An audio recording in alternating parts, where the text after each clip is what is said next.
Indiana, welcome to Danceology. Thank you so much for being here. Thank you for having me. It's a pleasure to be here. So, listen, I have been admiring ballet dancers through my whole dancing career, probably through my whole life since I ever laid my eyes um, on some ballet dancing. I think your bodies are a work of art. Yeah. I admire your discipline. I admire your work ethic. Um, and I want to get into in this interview, how do you become a principal dancer in one of the best companies in the world? But first, you mentioned in one of your biographies that some of your first memories are backstage in a theater and watching a dance class. Tell me about the circumstances of these first memories and how did you actually get into dancing? I started, my mom was pregnant with me in Paris, which is where I was born. And she was dancing on stage actually with me in her tummy. And So your so mom was a I, dancer. All right, there you go. yeah, Okay. Was she a yeah, my ballerina as mom, well? she was a ballerina and a contemporary dancer and kind of did like everything. She's very versatile and like pretty skilled in every type of movement and super creative. And so she kind of like dabbled in everything, I think, from what I've seen. But so I was kind of born on the stage, I feel like she's always told me. And so when I was little and I had to be with her when she was running her company when we had moved to Philadelphia, I was always backstage. And she told me that whenever I would be like in the parking lot or outside of the theater, I would be normal baby. But then as soon as I entered the stage and was on stage or in the back of the wings, I would be totally silent. And she was so surprised, obviously, because, I was talkative and made noises and things just like a normal baby.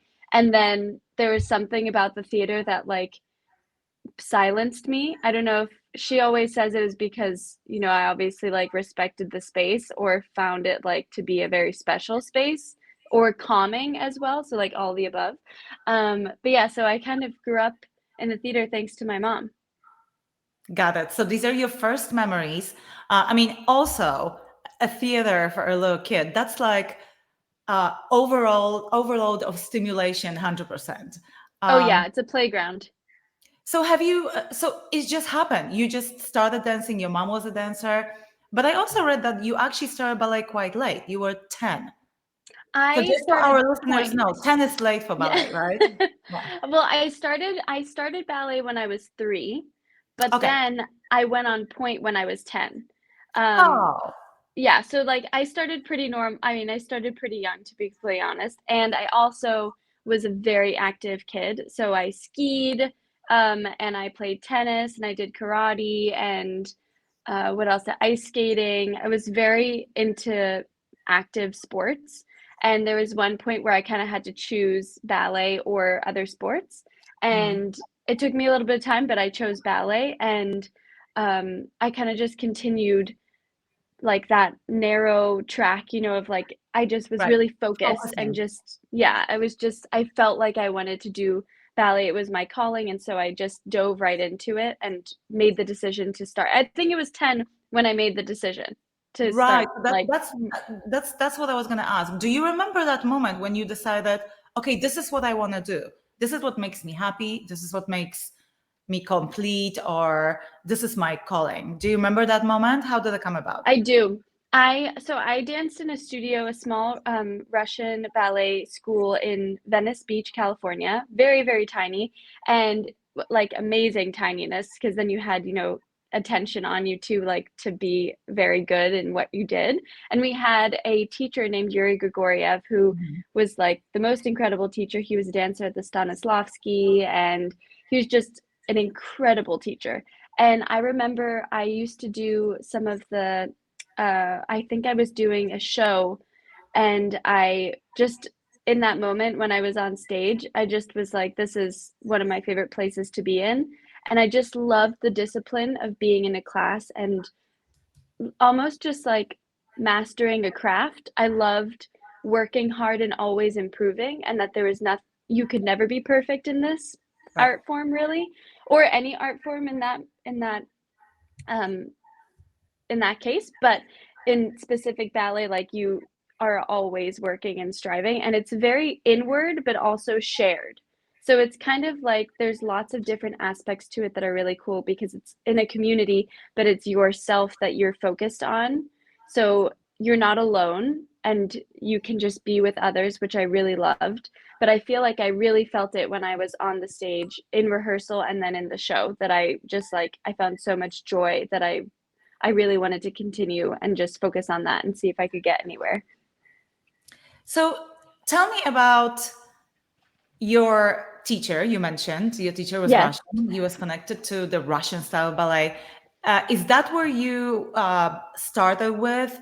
Is that where you are now? What is your, obviously the Russian ballet is known for its very specific technique and approach, very strict, very disciplined, very, I would say, almost rigid in terms of not very flexible in terms of innovating. Yeah. So this is how you grew up. This is how you learned, and where are you now compared to that? Yeah, so it's a very good question because there is a very big differentiation or difference between Russian and Balanchine technique, even though they're both obviously Russian from the same place. But my teacher taught me very strict Vaganova training, that was quite rigid, beautiful and strict, and just like wonderful classicism, but it also didn't lend itself to the same kind of freedom that Balanchine lends itself. And I basically, how I got to where I am, I was with Yuri. I did 2 years of Youth American Grand Prix, which is a competition, and I got a scholarship to go to, I believe, the Bolshoi Academy in New York. So I went, and then I got a scholarship in that summer course to go to Russia, and study at the Bolshoi Ballet Academy, which was, incredible, in Russia. And for, I think, 2.5 months or so, I was there, I believe, when I was 15. But before going there, I decided to audition at Royal Ballet and School of American Ballet so that I could see if there was a place that was a year-round school that had that was an affiliate school to a company, because my teacher had advised me that I need to start doing that if I want to join a company. And so on my way to Russia, I had auditioned for these two places. When I was in Russia, I got a letter that said that I got a scholarship to School of American Ballet in the summer course. Now, I had never been taught or heard really much of anything about Balanchine, just because, I don't know why, but maybe because I was so focused in this Russian training. So my mind always went there, even though I loved soaking everything in. It was like, for ballet, it was very specific Russian training. That's it. And so when I got this letter, I was so touched that I got a scholarship. Like, I was really like, I didn't usually get into many places as a kid, and so a scholarship, I felt like they really wanted me there. And so I was like, I'll try it, and I kept my mind open. I went to the summer course and I tried this training for the first time. I had my Russian points on, which are very classical ballet shoes. Everybody wears Freed of London there. And so everyone was like, oh my gosh, you have Russian points. And I absolutely fell in love with the technique. It just kind of made sense to my body. Like, I felt like I was able to express myself even more than and how I wanted to express myself. And so it just felt like a perfect fit from my Russian training, and then having this beautiful Balanchine like finishing, I guess, on top of it. So I joined the school and I just loved it. After 2 years, I got in a year early into the company, and I just continued. And it's just been like, I'm so grateful that I kept my mind open. And I always say this, but I'm just really grateful I did, because I obviously found the place that I was meant to be in. But it wasn't what I expected at all. I was looking at, companies in Russia. I was looking at, not that I could get in, but just in my dreams. In your And I head. was looking at ABT and a lot of other classical ballet companies. And so I'm so grateful that my parents and the people that helped me in my community kept me with like an open mind and like a sponge to be able to try things and then see if it worked or not.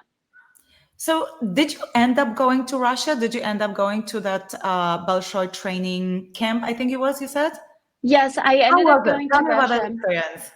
Incredible experience, super scary just because I was 15 and I went by myself. My dad met me in Russia because he lives in France, and he met me in Russia and he took me to the school and then he left. And I was so scared just because I didn't know the language. I didn't really know anybody. I had one friend that I went to the Bolshoi Ballet in America with. So I was really grateful to have him there. But it was the school that is the school to the Bolshoi company, like the professional company. So pretty incredible historic place. You know, you walk around the halls and you're just like, oh, I can't believe I'm here. And so entering Russia, I and this school, I joined a Russian class. So they had classes that were for Russians, and then there were other classes that were for international kids, I Mhm. believe. I believe that's what it was. But I remember I was in a class where nobody spoke English and it was just Russian on a raked floor, which is not what we're used to. So that's like a tilted floor instead of flat. And because Was I that had on my purpose? teacher, The what'd you say? floor. Was that on purpose? The Yeah, floor? so yes, so the history of ballet originally when theaters were made, everything was, and actually I think theaters in general, I don't think just for ballet, I think for theater as well and acting and plays, the floor was tilted so that you could see better in the audience because the audience was flat. Well, that's not great for dancers. Like spinning uphill. I've done that. It's terribly difficult. So hard. It's so, and you kind of have to relinquish control and then your body just does it. It's incredible, but like it's so scary.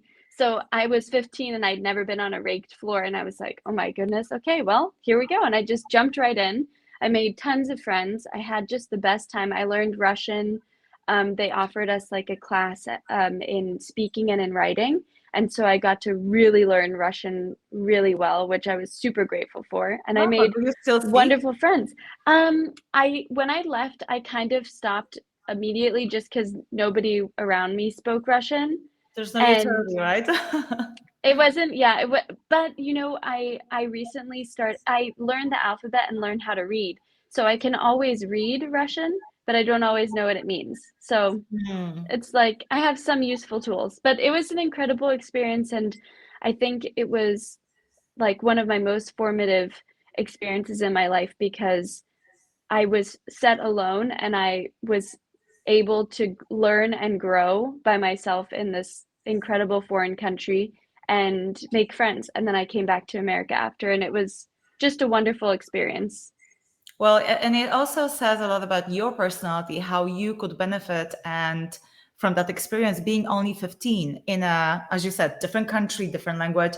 But tell me, did you know there's a different approach? Like every time, everyone kind of, it's very stereotypical, says how Russian dancers are incredibly hardworking and very disciplined. But then even Russian teachers, you mentioned you had a Russian teacher. My daughter, I have a 6-year-old, she takes gymnastics classes with one of the Russian teachers, and she's by far the most strict teacher of any activities uh, I've ever came across here in the United States. And that approach is familiar to me because this is how we train in Poland too. Polish and Russian cultures very close. Yeah. So did you notice that people were trained differently and they had different approach from the people that you trained with in America? I think that because I had a Russian teacher, he was actually extremely similar to the teachers I had in Russia. So I was very prepared, I You were think, used to for it. that. Yeah, I was totally used to it. He didn't speak English to us at all. So Oh, I just had to understand Russian from when I was little. So so it at was least kind of you know the Russian dance terminology, kind oh of. yeah, that's Yeah, why I all was that. fine in ballet class. I was like, oh yeah, I know exactly what that means. But I did notice like with I would say with the students, that's where the biggest difference was because in America, a lot of people take it as an extracurricular Right. activity, you know, Just have or for for fun. exercise, Yeah. fun. No And one does ballet for fun in America. I mean, in yeah, Russia. in Russia. No, no, no. In Russia, it's like you're picked and then you go in and you know from when you're really, really young that you will be in the company or that's Right. your mindset. And it's a privilege to be accepted and to have A an hundred opportunity to percent. excel. Hmm. Yeah, it's like a huge honor. Yeah. Yeah. Well, interesting. So, okay. So, speaking about your personality, how incredible the experience was, what do you think it's a psychological makeup of a ballet dancer? Because obviously you guys train so hard. What do you do to your bodies is you mold it and you sculpt it, and it's absolutely unbelievable the amount of work, the amount of detail that you work on. Uh, Tell me about what does it take psychologically? What kind of mindset there Hmm. needs to be to succeed? Yeah, it's a very good question. I think that when I was younger, I was quite fearful of the competition in ballet. Like being a woman in ballet, I felt like I was nervous that I was going to be compared a lot. And really what I learned that helped me, I think, stay focused on myself and in my path and on my craft is actually realizing that you don't you don't need to and you shouldn't care kind of what anybody else thinks, as well as you shouldn't compare yourself to anybody because you're your own unique person and you can see things in others that you admire. And so you can take on those traits that you admire of these other people and bring it onto your body. And that lesson was really crucial in the mindset of becoming a professional dancer because you see people doing your role, like the roles that you also do all the time. And it sometimes it can drive you crazy if you don't look like them because you think that they're the most beautiful, or like it's like the biggest prima ballerina doing this role in your company that you just admire so much, and like, how could I do this? Like, Hmm. how everyone's going to think I'm like, what, why am I here? But it takes like training in class to basically get yourself to a place where you know that you're different and that's special, and to take what you see in others and just, it's like, what is it when you copy someone, it's the biggest form of flattery. Yes. So instead of copying, like wishing that you had this other person's legs, see how they use their legs and then bring that work ethic to yours. Something super simple, but it's so effective in the ballet world because you are always sharing roles, or you're always having an understudy, or you're an understudy, or so you're always surrounded by others, and seeing Hmm. that it's a community of supporting each other. I think that's the most important thing to become a professional, because then you can really have help when you have hard times, because ballet is really hard and the work that we do is very challenging. It's very emotional because it's what we love to do, or myself, I'm emotional about it because I love it so so much. And it's really helpful to have support around you as a professional dancer inside the company, because those are the people that understand what you're going through and like the experience that you're going through day in and day out, really. So, but is there really a support? How much of support there is? Because you mentioned that there is a competition. Obviously, it's very different. Like in ballroom dancing, we actually have competitions. We actually Yeah. have the winner and the final and the quarterfinal. We actually know the order. In ballet, in a company, just for our listeners, there's also a ranking order, right? Mm-hmm. You start in a certain position and you work up towards being a soloist and then a principal dancer, and there are many steps in between. So there's sort of a rank and an order. Yes. And we also all have seen the movies and Yeah, we of read the books course. about happiness of ballerinas and all the drama going on. Is there a social order? Is there like a pecking order? What's the dynamic within the company? Do the principal dancers hang out with the dancers that are just upcoming and just the company dancers? How does it Mm-hmm. work? So it in our company, and I think in actually a lot of companies, there is, this quarter ballet soloist and principal and apprentice is the first thing that you get when you get into the company. Then it's core, then it's soloist, then it's principals, for anybody who doesn't know. And I found that as soon as I got into the company, I was very welcomed by my peers. So soloists, principals, and quarter ballet members. Now, I personally was a little bit fearful only because I was so admirative and also felt like had I didn't want to overstep with the principal dancers, or the soloists for that, or even the core members. I was Mhm. just, very in awe of everybody. But I found as I've gotten older and when I got into the core, we all hang out. Doesn't matter the rank, at the end of the day, we're all just people, and we're human beings in this like incredible kind of machine that keeps working as a company, putting on shows. And really, the only way that it survives is by us staying as a community. As soon as it becomes kind of like you're better than me and I'm better than you, it's really difficult to be in the environment. And it causes like really a lot of unnecessary friction because at the end of the day, we're performing and that's the finished product is like what goes on stage. And so in between, it's very helpful to be supportive of each other. And of course, I think the competition happens from, in my opinion, more when you're younger, just because there's so many young ladies that want to do ballet Younger versus before you get into the company? before you get into the Mhm. company. And then there's usually, I don't know how it is these days, but in my day, there weren't as many men that wanted to do Mm. ballet. So the men kind of, it's only a few men that like, or whoever's there just gets in.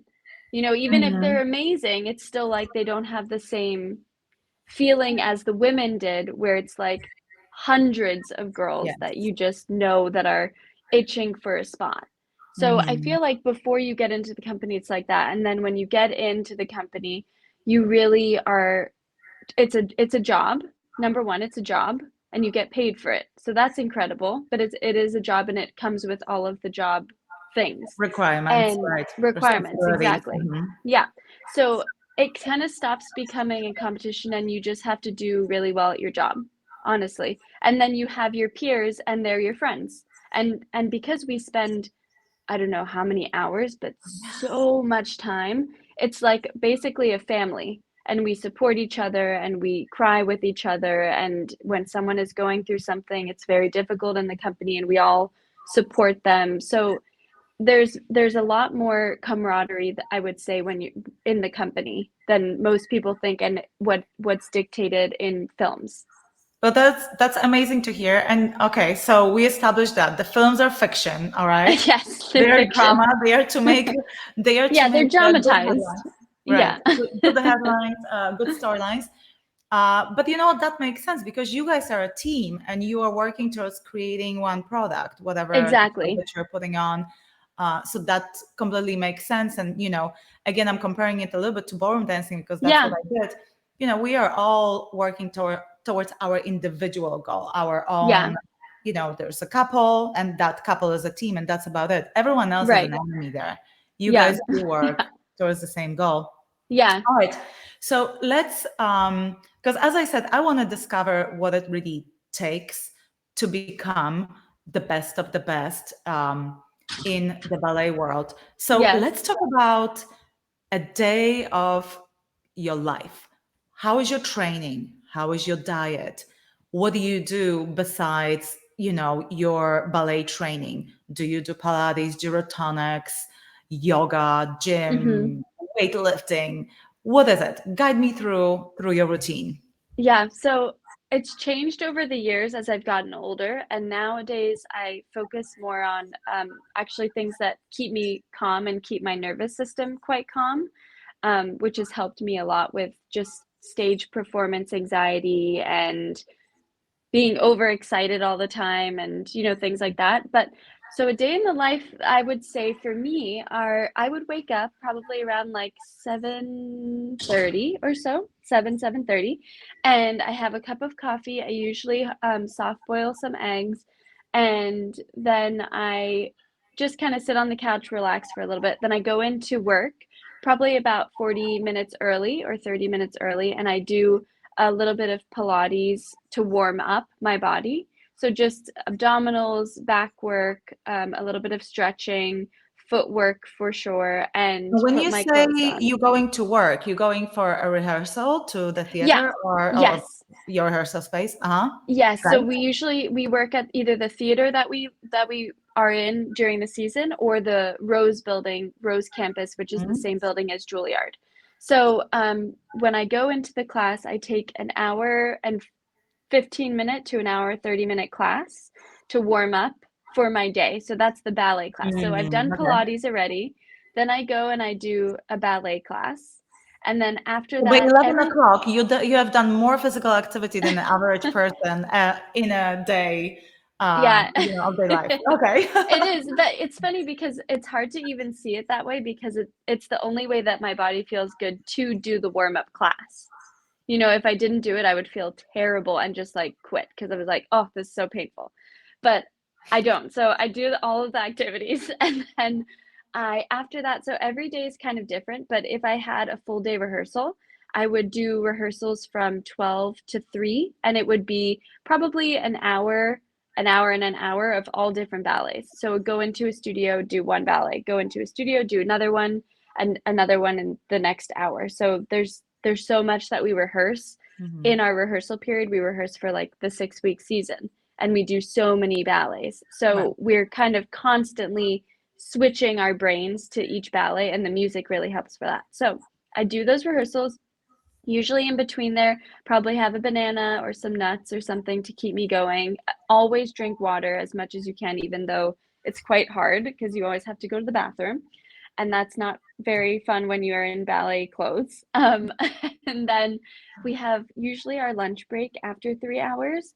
And I don't know what I usually bring, maybe like quinoa with vegetables and some chicken, or a rice dish, or a salad. Kind of changes in my day. And if I want something sweet, I'll bring some dates or some chocolate, or nuts again, crackers, hummus, avocado. Those are like my things that I usually have in the day, Mhm. or sweet potato.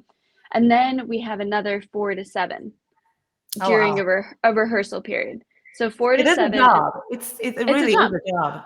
Yeah, Hmm. totally. And so then we rehearse the rest of the day, and then I go home for dinner, and then I go, probably for me, I take a bath before I go to sleep, an Epsom salt bath, and then I go to sleep. But if we were in a show time, I we would finish at 5 p.m. So we have 2 hour or 5:30, so we have 2 hours before our show that starts at 7:30. Right. So we have that whole day, and then we have the And show then the during the show. show time. Yeah.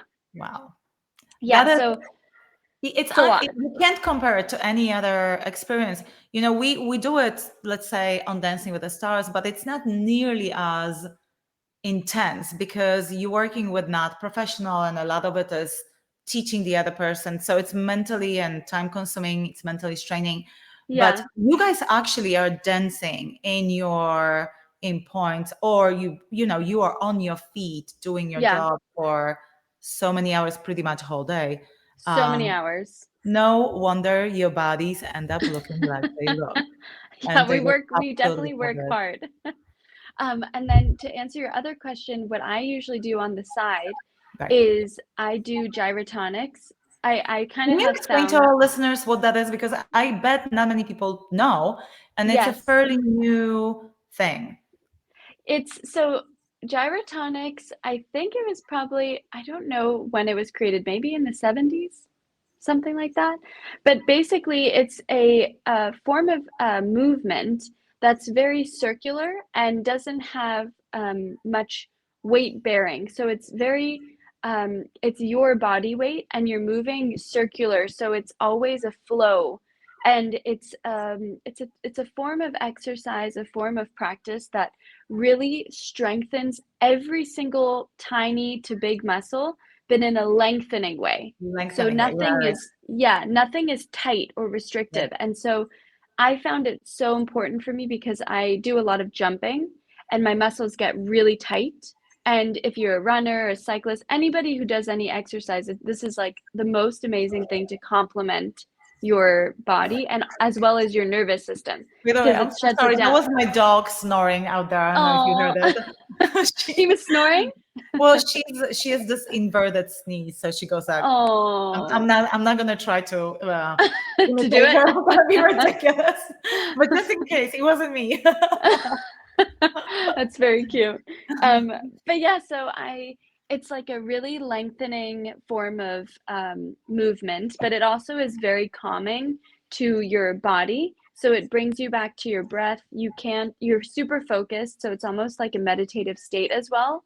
It's quite slow. And so you just really come back to centering in yourself as well as moving long. So it's my favorite thing to do other than ballet and skiing. But the other thing that I do is Pilates. I also, my favorite thing in the city to do is go to the Russian baths in the East Village, and I Mm, do the hot, cold, sauna, yeah. cold plunge. That's my all time. I'm addicted to cold plunges. And that's helped me a lot with inflammation, recovery, all of this. Recently, well, sleeping is extremely important to get to where you are. You have to dedicate yourself to at least trying to get 8 hours of sleep, which is really hard, Pretty but hard. at least as much as you feel like you're not exhausted, because that's where your body heals. Um, and yeah, I mean, at night, usually I always have dessert because I love dessert. And you have to do things that like make you happy too in your life. You only have one. And so even though we're like extremely focused and dedicated, we still go Want to out, allow go, yourself, right? yeah. Yeah, so we can like we hang out, we go to bars, we go to some parties sometimes, go to concerts, jazz, whenever you have enough energy, it's kind of nice to Right. have like an outing.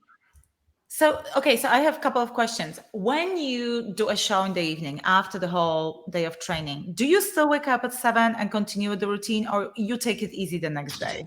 Nope, You don't wake up take at it. You 7. just go back to the same routine. That is Yeah. incredible.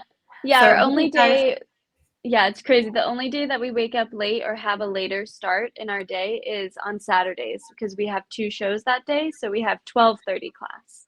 hmm, amazing improvement for the 2 day show. Yeah. Most dancers, when we were doing 2 day shows on a tour, for example, with the Dancing with the Stars tour, we would pretty much warm up and do not do anything extra Yeah. because that would be so exhausting Yeah. to do the 2 shows that it would be Yeah. it. Yep. How about a day off? Do you actually have one day when you don't do anything? Um, well, my day off is Monday, and that's the day that I usually go to gyrotonics. So, and So it's not because like you it's do nothing. You still do your extra stuff. I still do the extra stuff because we don't usually have time during our work week. That's the day you go to the grocery store or the farmer's market or do your laundry or go to gyrotonics, maybe some people go swimming. I love swimming too, but I don't have a membership anymore to a pool. Um, so I would say it's like an active recovery day. Hmm. Yeah, that's everything that you're saying is just a testament to an incredible work ethic, an incredible strength of the mind and the body that the ballet Yeah. dancer needs to have. All right, but you mentioned that you love skiing. So do you still ski? Are you not scared that you're gonna injure yourself? Well, I don't. I started skiing again during the pandemic because I was off and I was like, it's just I grew up skiing and it's just like one of my favorite things to feel and do in my life. And so I was like, okay, I think I'm going to do it this time. And I had really, really good training, so I know what I'm doing. If you didn't know what you were doing, you didn't have good training, I would say terrible Stay away. idea. Yeah, do not do it. It is too dangerous. It's an extreme sport. But I did it during the pandemic and it just felt like magical. And also, everything came right back. So I haven't gone skiing since, but if I do, I would usually just, take it easy, but just enjoy myself Enjoy still. it. Cause Enjoy it. yeah, You're good enough that you feel confident. yeah, Um, all right. So another question is about your diet, because obviously there is a lot of pressure on ballet dancers to stay thin. I think yes, maybe less in a lately, but I don't know. Maybe you can answer that question. Uh, yeah.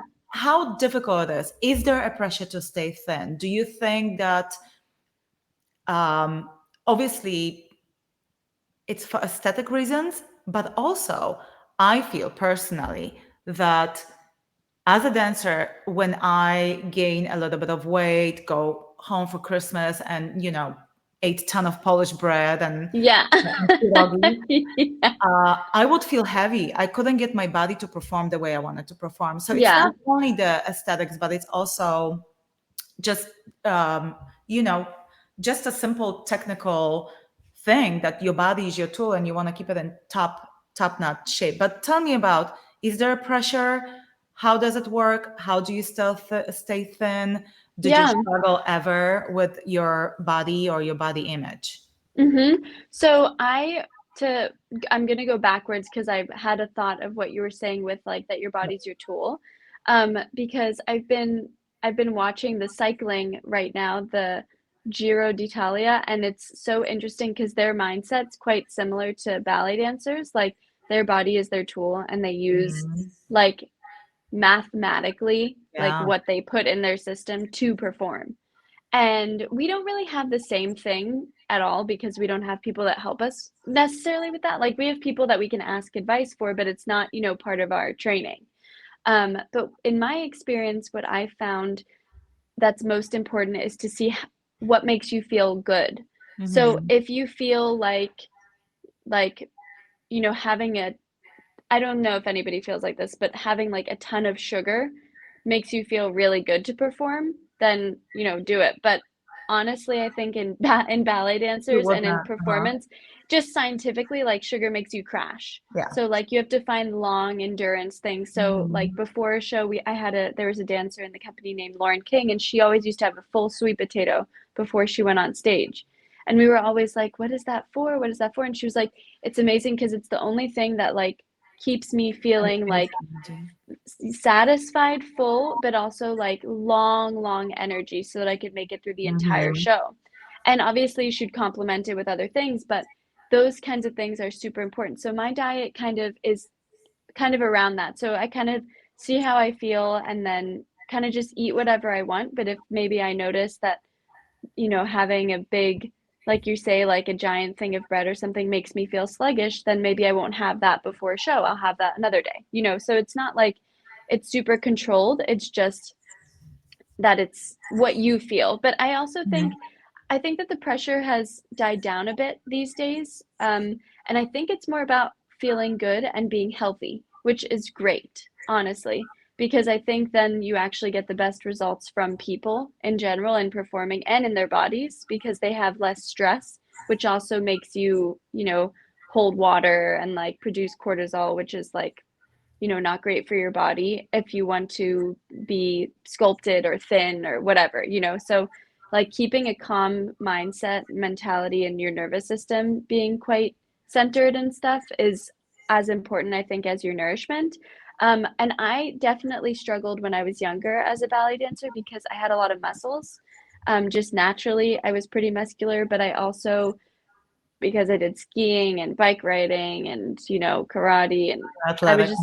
I was so athletic. So I didn't have like the, I mean, I still had like a ballerina's body, I guess, what you think is a ballerina's body, but I just had a bit more muscles. And I started becoming a bit more bulky in my quads only because I was not using them in the correct way. And I remember having one comment from somebody, and it was very hard for me to get that out of my head as a kid Yeah. because it was like, and then I realized, oh my gosh, my body, I noticed my body. I like didn't notice it before and I didn't think anything of it. I Mhm. just was like, I love my body. It's great, keeps me going. And then I was like, oh my gosh, is it not right?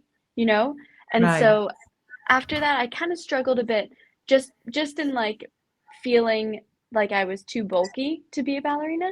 But then I kind of just I got some wonderful advice. I talked about it to people, which is super important because if you don't talk about it, I think even though it's embarrassing sometimes, you can go down the path of like having, terrible eating habits and things like that, which I definitely struggled with in the beginning because I just thought I was too big. So I would not eat until I Eating. was hungry. And then Mhm. I'd eat too much. It was just like the normal thing that I was also very young, like a teenager. So it's still your body's going through hormones and puberty. And it's just like, it's a lot of things. And a lot of people go through that. But I was able to talk to people about it. And so I found ways to get back to like my healthy self and not let it get further and further and like worse because that's very dangerous. And I just found that like lengthening exercises and again calming the nervous system and eating what you want and trying not to put so much stress on yourself to look a certain way was became like I felt good in myself. And that was the best thing.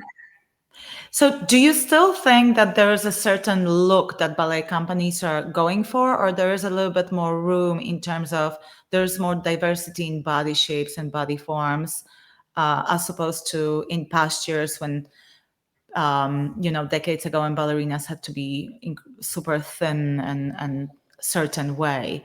Do you Yeah, think there is a little I bit think more room to for that diversity?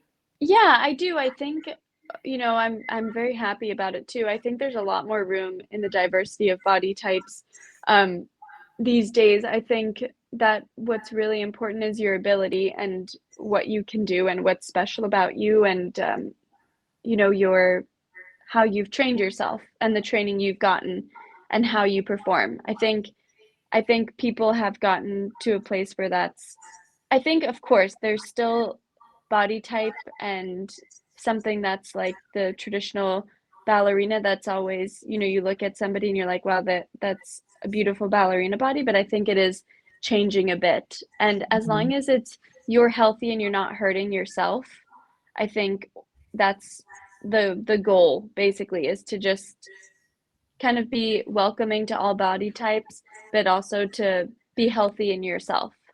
Yeah, I mean, what I see a little bit more in ballet is that it's more about the individual expression and maybe the musicality and Mhm. charisma and personality, rather than just strictly the look. Oh, you look certain way, and that's going to work Yeah. for me. And then, for when you talked about diet, I really like what you said because a lot of people that are not athletes or dancers, I feel they don't understand one thing. When I tell people, I don't follow any diet either. Yeah. And obviously, some of us are more lucky genetically than Yeah, others. of course. But I do believe that dancers and athletes are very much in tune with their bodies. Mhm. So it exactly comes down to that. I will let myself go and I would eat, half a pizza and, I love bread. If you ask me what's my favorite food, it will be just bread and butter. Right. But I know, if I stuff myself with that day after day, I can do it once, I can do it twice. I'm going to Yeah. feel terrible. I will feel sluggish. Yeah. I will have no energy. I will feel bloated. I will just not feel good about myself. And it Yeah, it's really all about affects moderation. Right. And it really affects me physically and psychologically. So that's the reason why I don't do it. Not necessarily because I need to stay looking certain way, which obviously it's important for me too. It's aesthetics. We are Yeah. dancers. We look at ourselves in the mirror all the time.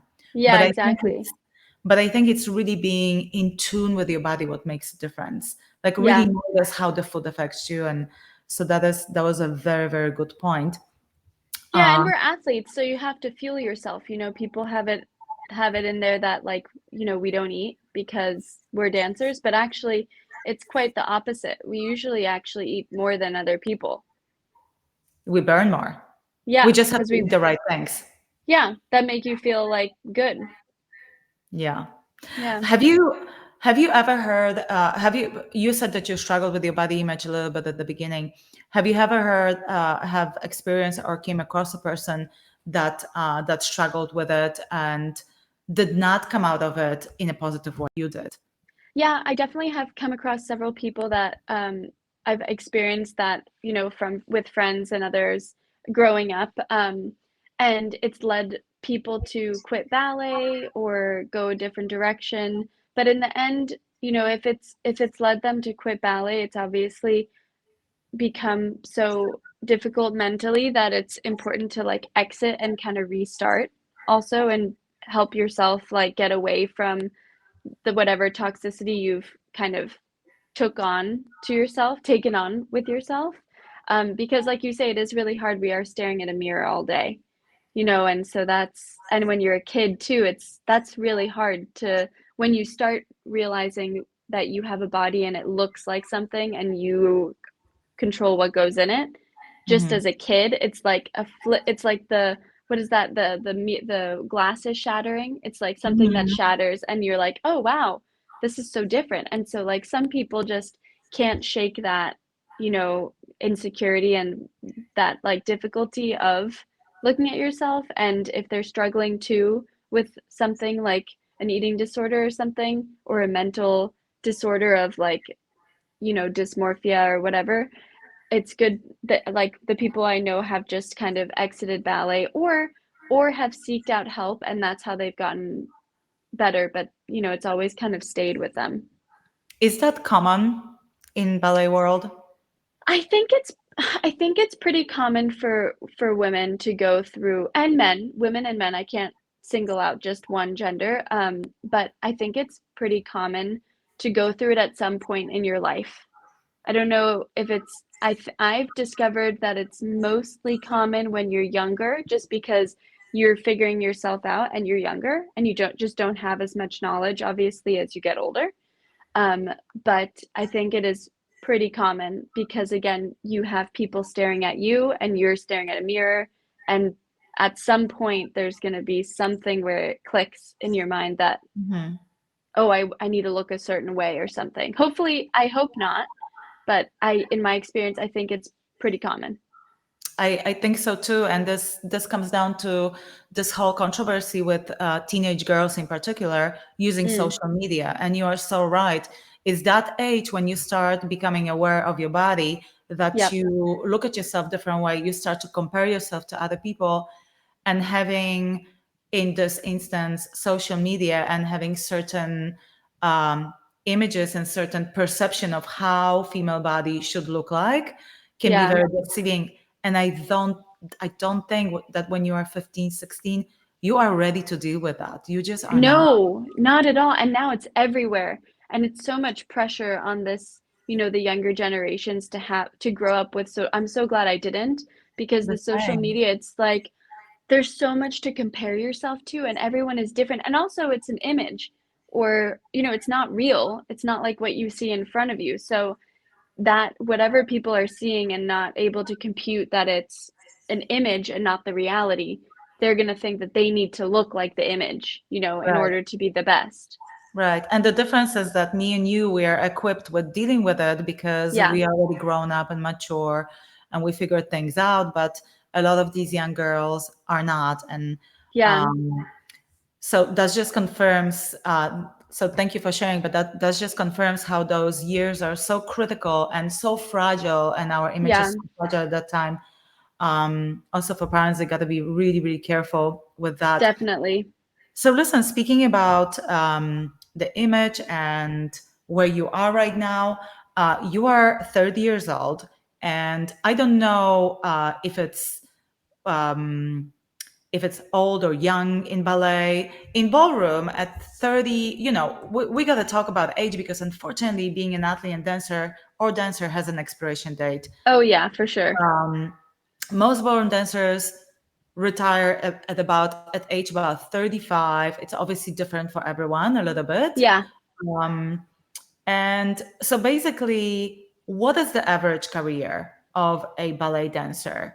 When do people retire? And, how long can you keep performing?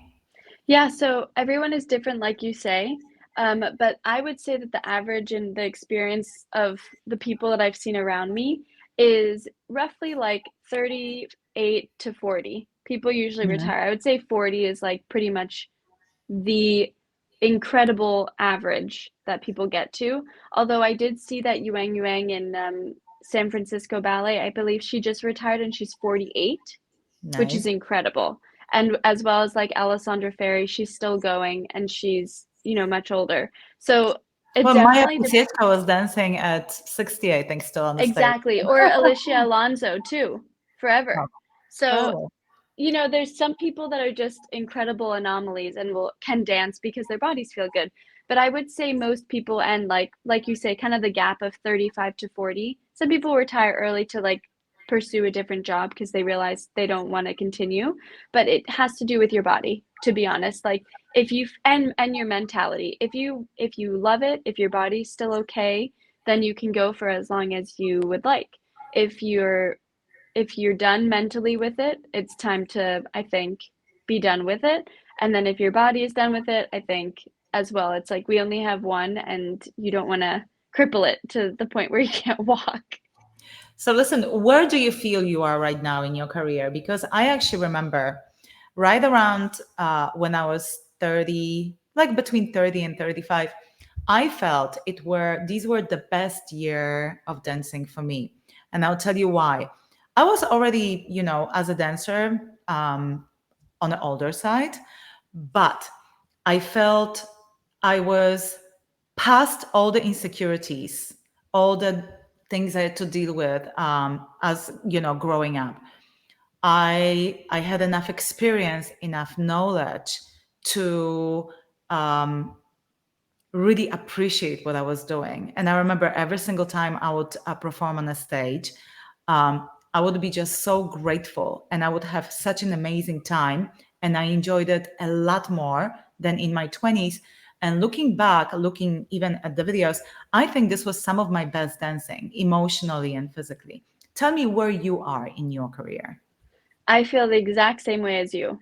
I feel like It's that entering my sweet spot 30s. right there. Yeah, I'm so happy that I've gotten to this place because it's such a relief to not feel like to feel good with yourself, like accepting of yourself, not worrying about any of the stereotypes or insecurities. Of course, they still come up. It's not like it's anybody has insecurities, but it's very different in the 20s. You're so high strung, I feel like, and for me, I feel like in entering my 30s, I found such a calmness when I go on Mhm. stage, which is actually like makes my performance look so much better.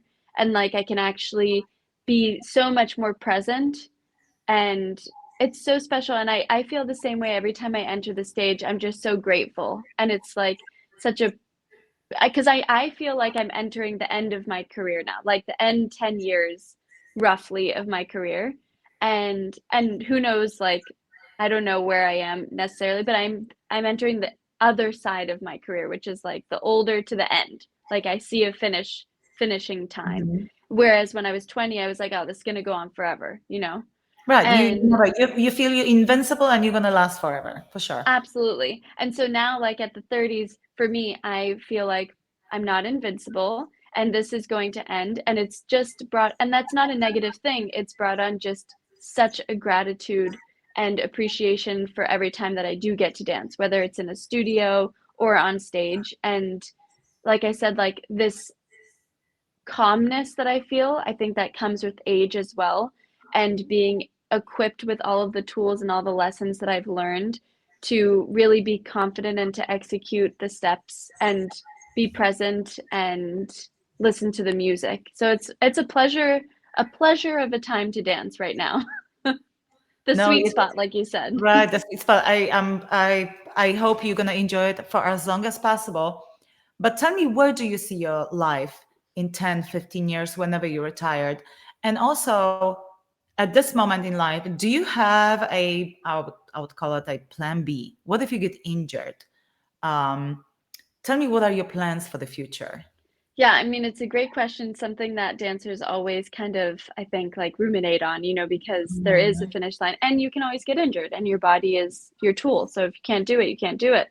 I've kind of always struggled with a plan B only because everything that I want to do, I don't think allows me to make money. And unfortunately, you do need money in the world. Like my other passion is to basically volunteer with animals or go and restore a lot of environments, just like natural environments. And so it's like working in nature is just like what I'm most passionate about, and um, being an advocate. And so that's like what I would like to do eventually in my life Well, is right, but that's not going to pay your rent, right? That's the no. problem. Exactly. But I do love teaching. I do, honestly, and I love coaching and I love sharing my experience to help anybody really. And so I recently went on this endeavor. This is how I'm going to introduce it, but my endeavor with my best friend, Saskia Gregson Williams, and we created an online platform that is for mindful body movement. So there's ballet, beginner ballet, there's exercise, yoga, sound bath, there's Pilates. I'm hoping to get breath work on there. There's going to be CrossFit, and kind of like everything that encompasses wellness for your mind, really your mind, so that we'll have some meditation as well, but also your body. So kind of a platform that's a community where we're just going to invite as many people to join, like, and teach. So we have like incredible dancers that have joined and already taught classes for us, and they're all online on this platform called Grace and Form Studio.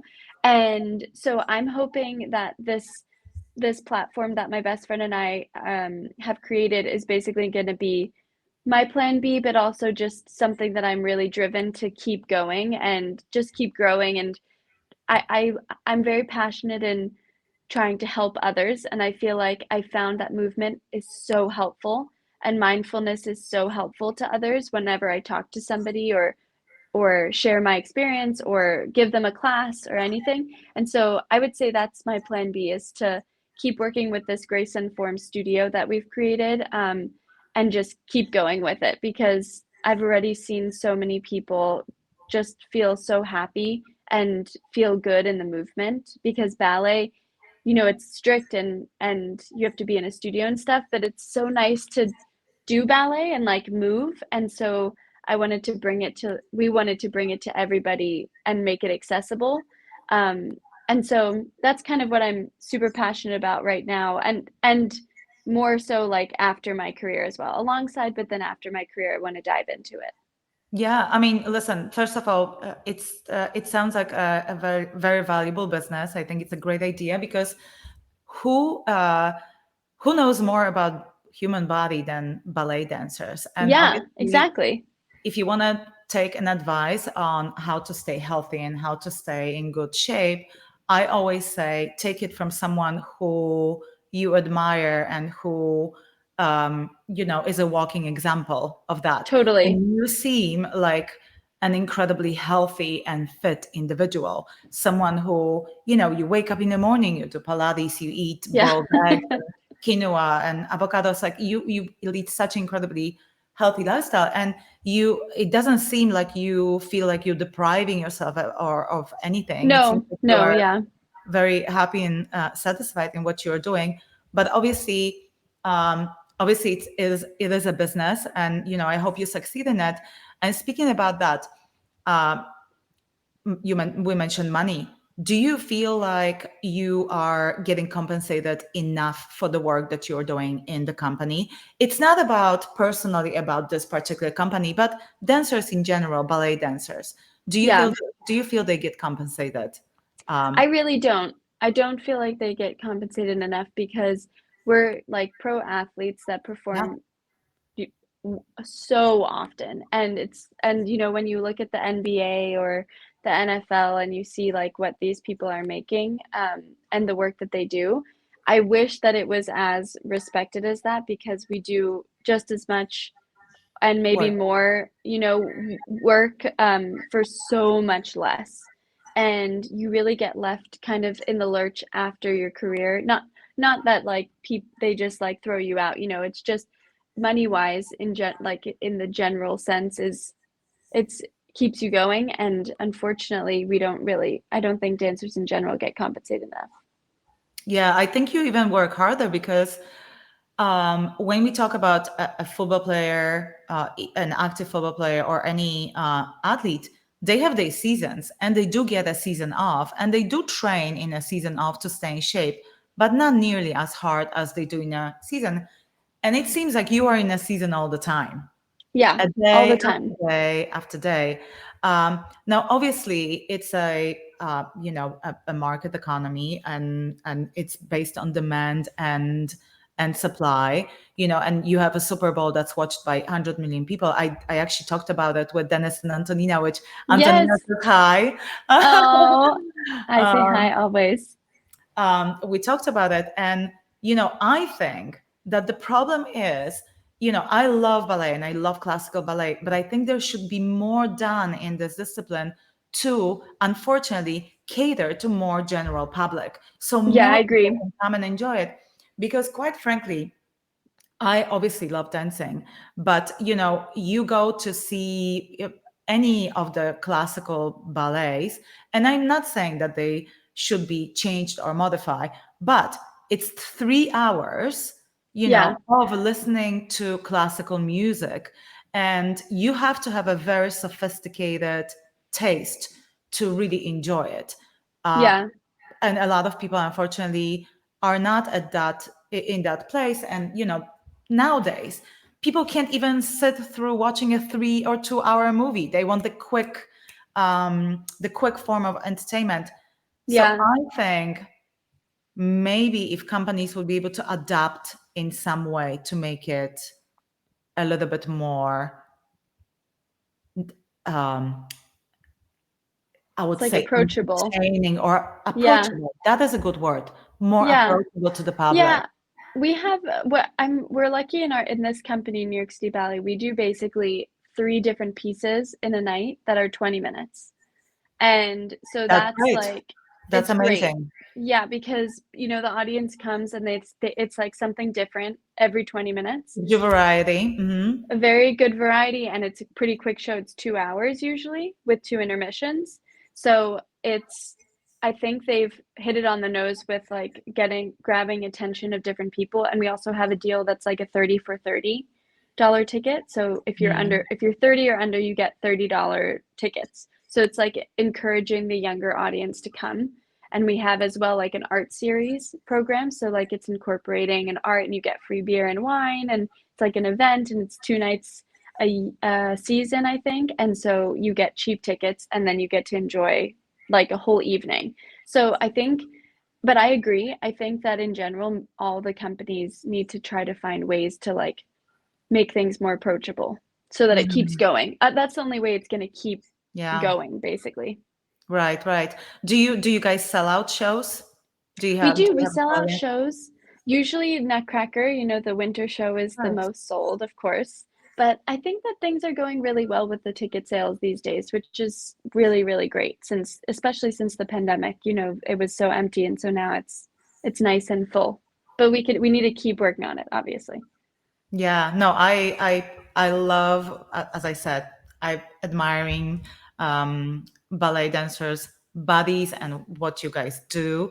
I want my kids to. My daughter is in a ballet class. I don't think she's gonna actually go into ballet just because she's growing up around boys and she's too much of a tomboy. But you never know, right? It Yeah, might you it never might know. snap. You said you were doing all these sports, which, by the way, do you think it helped you in Oh yeah, your dancing? What do you think? definitely. In what way? I think that I think being, like I had mentioned before, a sponge and just taking all of the tools that you can learn everywhere in your life, and Just also just learning. having an yeah, just learning and having an open mind, not always just doing one thing. I think that is super crucial for your body, just like your diet, like to not just have one thing. And I think it's the same thing with activity and exercise. Yeah. Yeah. Yeah. So I'm a huge enthusiast. I will be always coming and watching shows no matter what. I don't mind sitting through 3 hours of Sleeping Beauty or, Yay. you know. Uh, um, okay. So thank you so much, first of all, for sharing all your knowledge, all your wisdom. Tell me where we can find you on social media, and if there is anything else you would like to share with the listeners. Yeah, so you can find me on Instagram. I think it's Indiana_Woodward, but Indiana Woodward you'll find me. You will come out. Um, It'll come up. And then graceinformedstudio.com is our platform, and we're going to offer whoever is listening and whoever wants to do this a 10% discount. So we'll put the code in the show notes. Um, but Yay. I would say I always say this Oscar Wilde quote that says, it's that he wrote, be yourself because everyone else is already taken. Be yourself Mhm. because everyone else is already taken. There we go. And so I would say that would be the thing I'd want to share with everybody. And can we see you currently on the stage? Oh yes, Next I to the should ballet? share that too. I am currently going through a little bit of a lighter season because I hurt myself before the season in a fall, but I'm hoping to be dancing Divertissement in Midsummer, which is like a so beautiful pas de deux on Saturday evening on I believe it's June 1st. I'll be Mhm. dancing then. Otherwise, come and see us in the fall. I believe the season starts in September in New York City. If you're in Saratoga, you can come to our Saratoga season. There's lots of Oh, places. wow. DC, if you're listening from DC, we're performing at Kennedy Center June 4th, I believe I'll be on the stage. So there's lots of opportunities. You can always look at New York City Ballet, but also Grace and Form. I'll share my things that I'm doing for sure. Please do, and we'll share the discount with our listeners. And I will definitely be in touch with you when I'm in New York. I want to come to the show. Yes, I want to see you dance live. yes, It would completely make my world. So thank you so much again for definitely. your time. Thank you.